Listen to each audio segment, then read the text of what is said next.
Well, I first learned about BVD. I had an abortion storm on my farm. I obviously had a naive herd, but something which was infected in. I had 3 cows abort in a short time, and I'd never had an abortion before on the farm. Like most farmers, the first cow that aborts, you don't really do anything about because everybody accepts an abortion once in every few years. When number 2 and 3 happened within another 3 weeks after, got the vet out, did some tests, and we found BVD.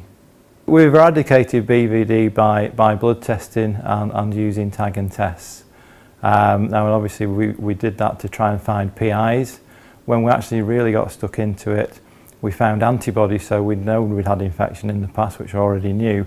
But when we tried to look for persistently infected cattle PIs, we actually didn't find any because they'd probably died or been removed from the farm beforehand.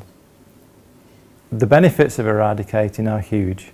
The calves are a lot healthier when born. We don't get scours, we don't get pneumonia, we hardly use any antibiotics at all. I use artificial insemination for breeding my herd. Our conception rates have gone up to over 70%. It's like a car running on on 4 cylinders instead of 3. We found out we had BVD as we were initially testing bulk milk samples for PIs and also testing a small number of in-calf heifers with blood samples. These were all showing negative results for BVD, but we began to see a drift in our technical performance on farm. Our vet suggested that we should be tag and testing our calves, and once we started doing that, we started to find PIs. After testing all the calves, we then went and tested all the animals with a management tag, where we discovered no PIs.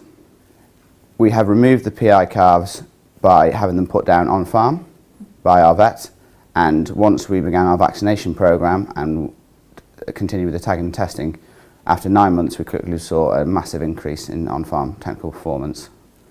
My main role in BVD-Free is I've been asked to chair the communication group, which is pulling together all the various stakeholders and shareholders in BVD-Free, so NFU, AHDB, Farmers Weekly, and another 92 companies that have signed up to be involved to really communicate the benefits of why England in particular should be BVD-Free. I think every farmer should be involved because BVD is one of the diseases that we can beat. There are some quite fiddly things out there, tuberculosis, Johne's, those sort of diseases will be very hard to deal with. BVD-Free is actually really easy to deal with. It's a very low cost way of doing it, tag and test or bloods or milk samples, and it's one of those diseases that if we all work together we can get rid of, get it off the British Isles. Costs are over 60 million a year associated to BVD-Free, and it's easy, and therefore it's one of those things if we work together we can do. Some of the things are much harder, let's do one of the easy ones.